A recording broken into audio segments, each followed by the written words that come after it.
ईडलिंबाचं लोणचं. लोणच्यासाठी ईडलिंब घ्यायची, अशी चिरायची.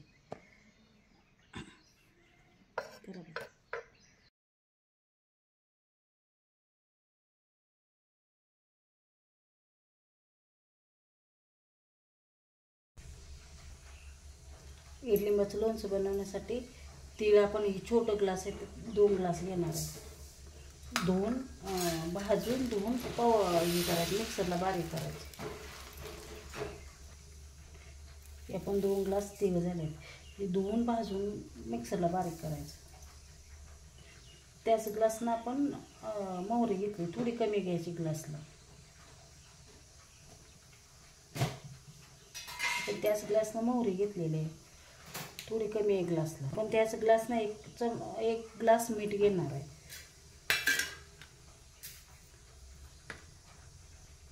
मीठ घेतले त्याच ग्लासनं आपण चटणी घेणार आहे.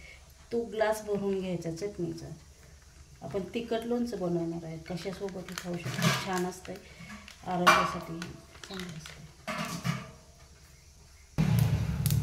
असं तीळ भाजायचं चांगलं, तडतड वाजेपर्यंत असं चांगलं भाजायचं. तीळ असं भाजलं की असं चुरा होतो तिळाचा. आपण 2 लिंबाचं लोणचं करणार आहे, त्यासाठी आपण फोडणीसाठी तेल टाकणार आहे. तेल ही कमीत कमी तेल 100 ग्राम पाहिजे.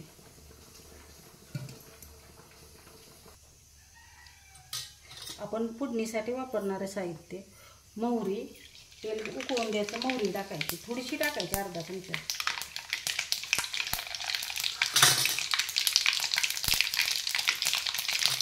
लहान 1 चमचा जिरं टाकायचं.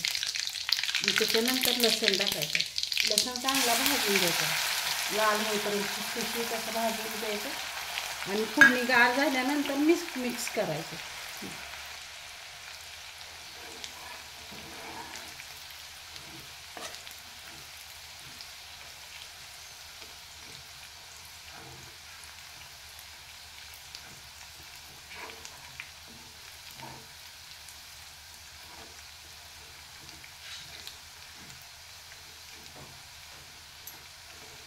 असं हे बघा, असा लसूण झाला होता, असं हा थंड करेपर्यंत होऊन द्यायचं. आपण आता हे तिखट लोणचं मिसळायचं आहे.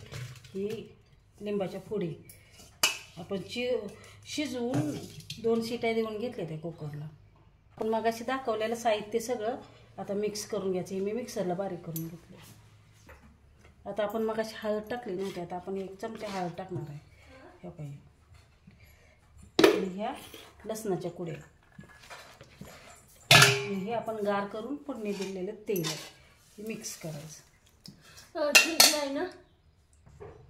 हे आपलं असं लोणचं बनवलं आहे ईडलिंबाचं.